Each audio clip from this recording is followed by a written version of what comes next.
El Cristo social. Capítulo 19. El gobierno. Quien no sabe gobernarse a sí mismo, no puede gobernar a los pueblos. Los políticos actuales no saben gobernarse a sí mismos. Están llenos de astucia, egoísmo, odio, codicia, lujuria, celos, envidia, glotonería, borrachera, etcétera, etcétera, etcétera. Es absurdo dar el voto para un candidato que no sabe gobernarse a sí mismo. Es estúpido elegir un gobernante que no se sabe gobernar a sí mismo. Quien no sabe gobernarse a sí mismo, mucho menos puede gobernar a otros.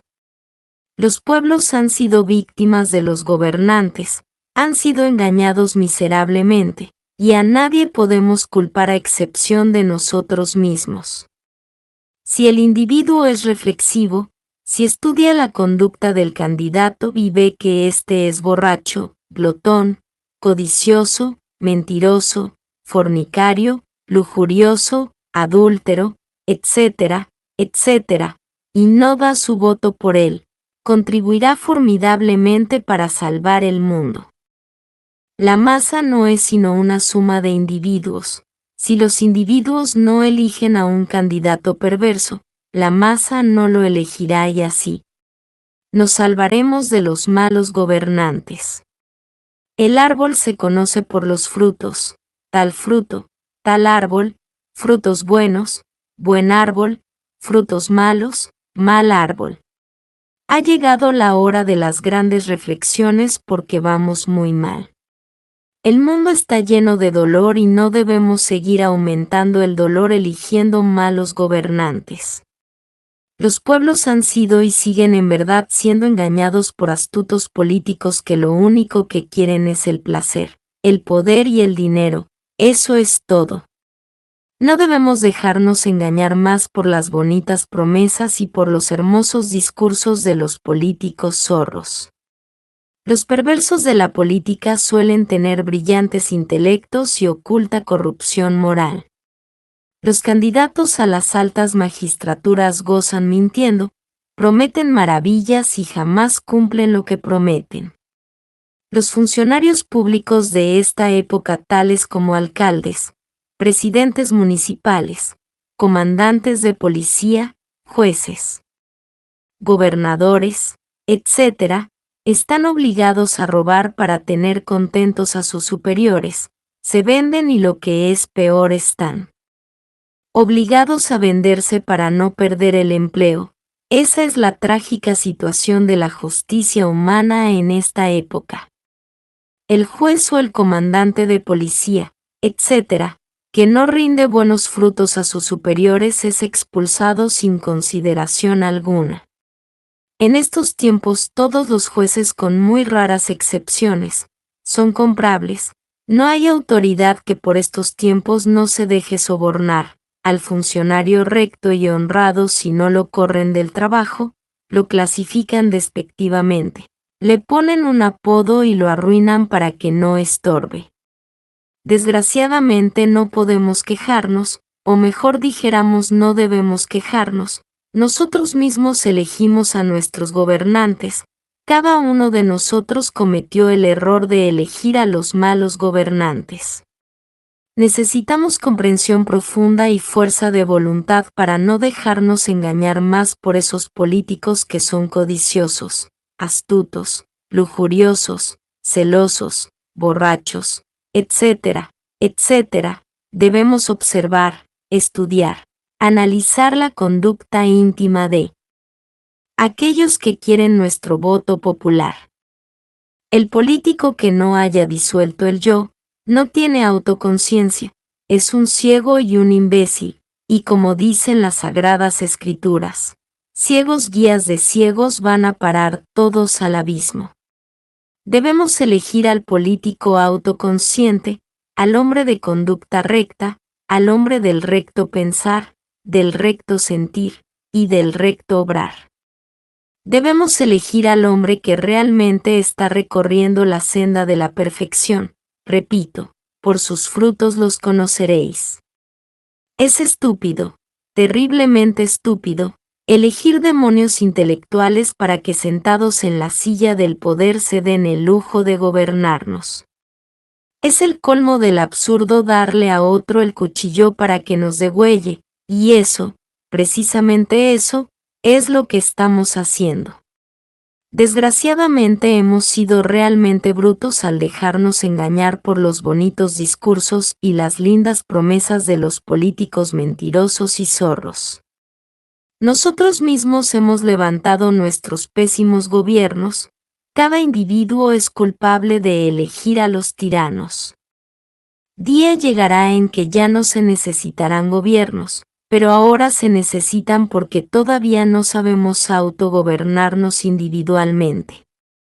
Cuando cada individuo sea un gobierno, cuando cada cual se sepa gobernar a sí mismo, ya no necesitaremos que nadie nos gobierne, entonces seremos libres.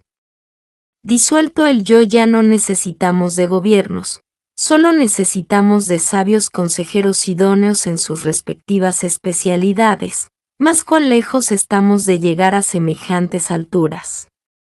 Donde quiera que haya violencia se necesita la autoridad. Nosotros estamos llenos de violencia y por ello necesitamos autoridad.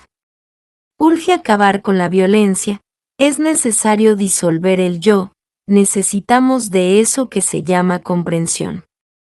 Necesitamos ser sinceros con nosotros mismos, necesitamos descubrir nuestros propios errores y ello solo es posible en convivencia. Realmente la convivencia es un espejo donde el individuo se puede ver de cuerpo entero, tal como es.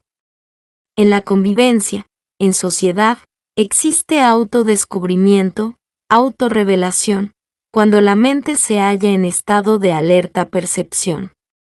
Realmente en convivencia los defectos escondidos afloran, saltan fuera y entonces los vemos tal cual son en sí mismos. Analicemos los defectos descubiertos, meditémonos profundamente en ellos, y así los descubriremos en su origen y en sus profundidades. La mente tiene muchas profundidades.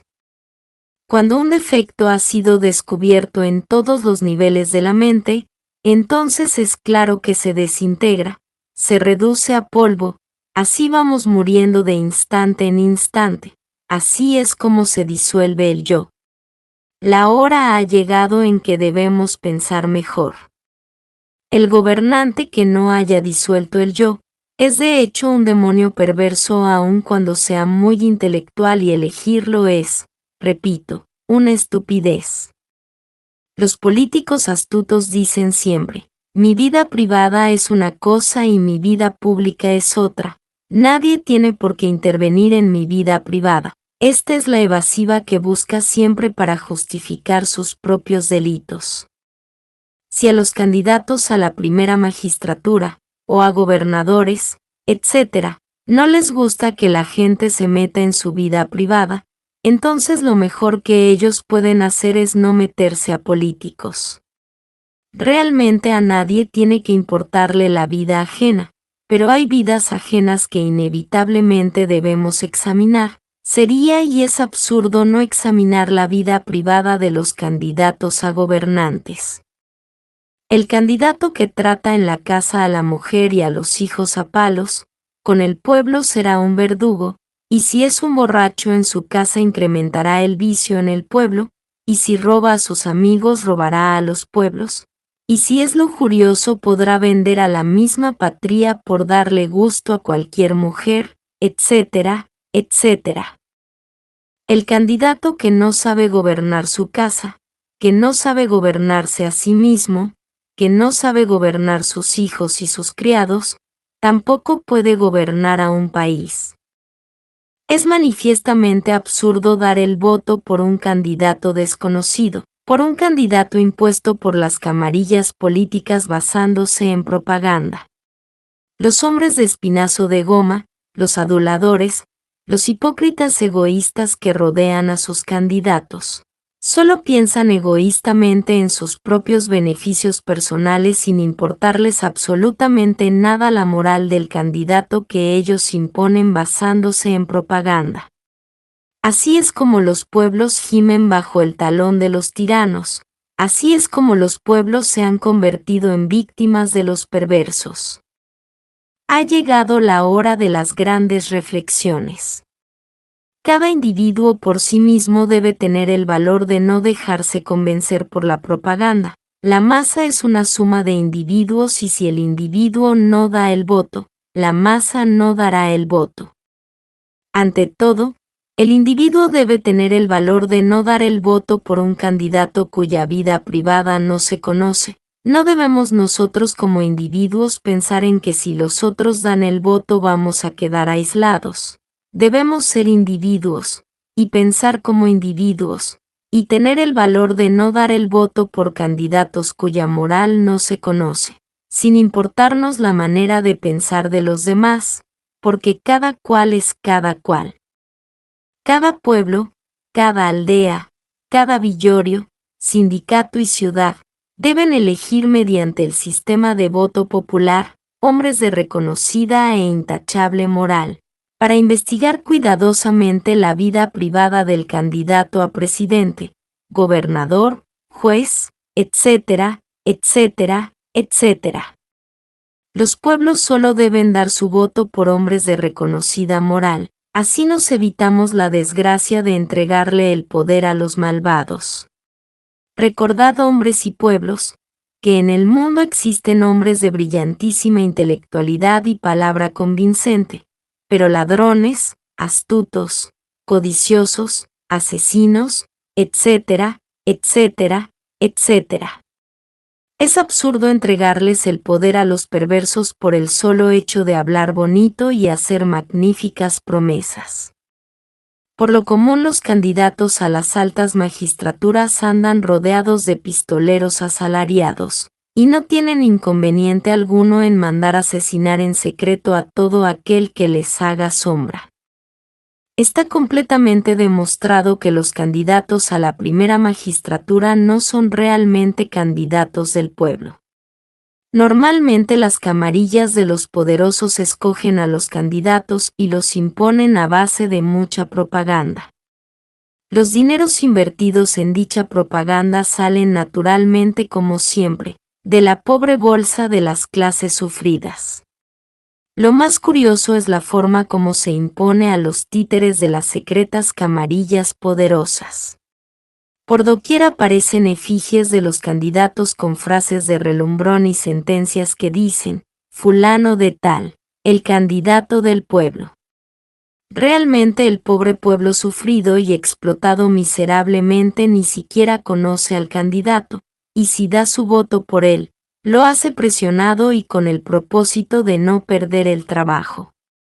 Cada cual tiene que defender su empleo y como es natural debe dar su voto por el candidato impuesto basándose en propaganda.